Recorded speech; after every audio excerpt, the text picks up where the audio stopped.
up in a family that had a lot of economic ups and downs. We had some good times and we had some hard times. And this book starts, I'm the baby in the family. My 3 older brothers were all off in the military.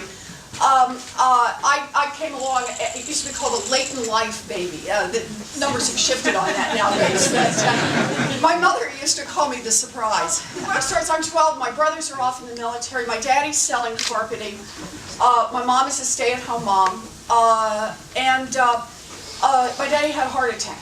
And when he had a heart attack, a lot of people know what that means. A long time with no money coming in.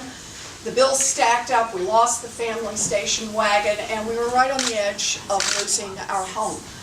And I remember the day, my mother was upstairs, she was in her room, she was crying. I went in and she had laid out her very best dress, and she pulled her best dress on and wiped her eyes, put on her high heels, and walked over to Sears and got a minimum wage job. And it was a minimum wage job that saved our house and it saved our family. People talk now about income inequality, and they talk about it as if we're shocked to discover it. You know, it's like, my God, I woke up one morning and, you know, here was income inequality. Income inequality is a direct result of the decisions that our government has made over the past 80 or so years.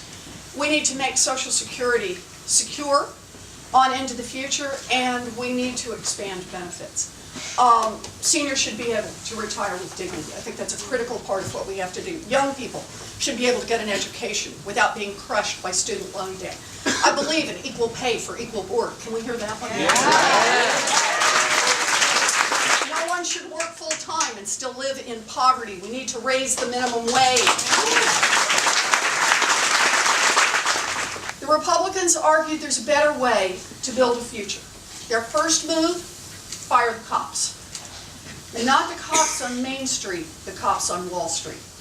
They called it deregulation, but the basic idea was turn loose the biggest financial institutions in this country, let them paint a bullseye on the backsides of every American family, and let them get whatever they can. That was step number 1. Step number 2 was cut taxes for those at the top.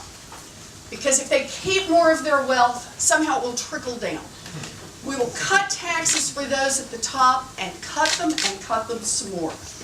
The problem, of course, is once you've cut taxes for those at the top and created a bunch of loopholes for the biggest corporations, how do you balance the budget? The answer was to cut. Cut the investments in education, in infrastructure, and in basic research. And so that's exactly what they did. The result was that the banks and the corporations made huge profits, billionaires got to keep more of their money, and the tax burden shifted more dramatically to the middle class. The rich got richer and the powerful got more powerful. Now, the United States government says to young people who cannot afford to pay for college, we'll lend you the money, and then we're going to make a nice juicy profit off your loan. After the costs of the funds, the bad debt losses, the administrative costs, the United States government is on target to make tens of billions of dollars in profits off the backs of our young people. Just the loans from 2007 to 2012, that slice, because we just have good data on them, are on target to produce $66 billion in profits for the United States government. That is obscene, obscene. Your profits off your student loans have already been spent by the federal government. And that means you got to find the money from somewhere else. My view on that, then let's say that millionaires and billionaires, this is going to be a shocker, should pay taxes at least at the same rate that middle class families do. It's like an alternative minimum tax. Right? Last summer, the Fed and the FDIC issued a report that 11 of the largest financial institutions in this country are big enough and intertwined enough with the economy that if they started to fail, the American taxpayer would be right back on the hook, either to bail them out or they would risk taking down the whole economy again.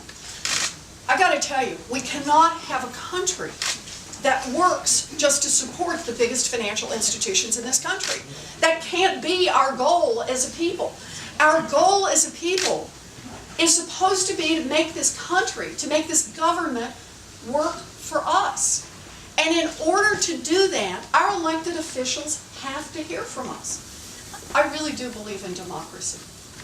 I fundamentally believe that when a lot of us get together and we get a good look at what the issues are, that we will direct this country in the right way. The issues could not be clearer. The separation between the parties and the separation between the candidates could not be clearer. The job on our side is to engage, is to make clear to those who are currently in Washington that we are engaged, that we will be heard, and to make damn sure that we are heard in the next election. This is our moment in history. We decide the direction that this country goes. I wrote this book out of gratitude. Out of gratitude to my mom and my dad, who had very little and who gave so much. But I also wrote this book out of gratitude to a nation that invested in kids like me and helped us build a future. I believe we can be that nation again. I believe that we can build a future, not just for some of our kids, but for all of our kids. And I believe that we can give them all a fighting chance. So thank you all.